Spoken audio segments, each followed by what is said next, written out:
మిత్రులందరికీ నమస్కారం. భక్తి పథం 6457 ఛానల్కు స్వాగతం.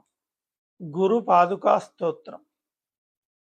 అనంత సంసార సముద్రతార నౌకాయితాభ్యాం గురు భక్తిదాభ్యాం వైరాగ్య సామ్రాజ్యత పూజనాభ్యాం నమో నమః శ్రీ గురు పాదుకాభ్యాం కవిత్వ వారాశి నిశాకరాభ్యాం దౌర్భాగ్య దావాంబుదమాలికాభ్యాం దూరీకృతానమ్ర విపత్తితాభ్యాం నమో నమః శ్రీ గురు పాదుకాభ్యాం నతామయో శ్రీపతితాం సమీయుః కదాచిదప్యాశు దరిద్రవర్యాః మూకాశ్చ వాచస్పతితాం హితాభ్యాం నమో నమః శ్రీ గురు పాదుకాభ్యాం నాళీకనీకాశపదాహృతాభ్యాం నానావిమోహాదినివారికాభ్యాం నమజ్జనాభీష్టతతిప్రదాభ్యాం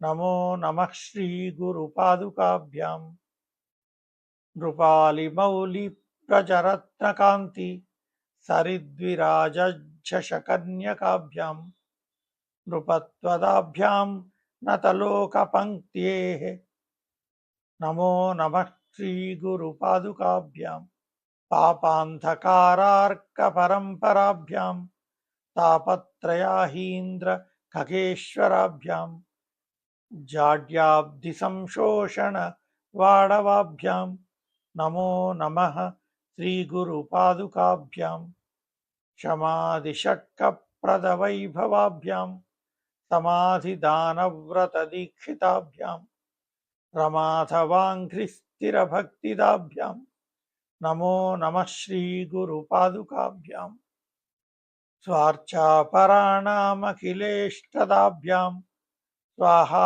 సహాయాక్ష ధురంధరాభ్యాం స్వాంతాచ్ఛభావప్రదపూజనాభ్యాం నమో నమః శ్రీ గురు పాదుకాభ్యాం కామాది సర్పవ్రజకారుడాభ్యాం వివేక వైరాగ్య నిధిప్రదాభ్యాం బోధప్రదాభ్యాం ధృతమోక్షదాభ్యాం నమో నమః శ్రీ గురు పాదుకాభ్యాం ఇతి శ్రీ గురు పాదుకా స్తోత్రం సంపూర్ణం. ఓం తత్సత్. సర్వే జనాః సుఖినో భవంతు.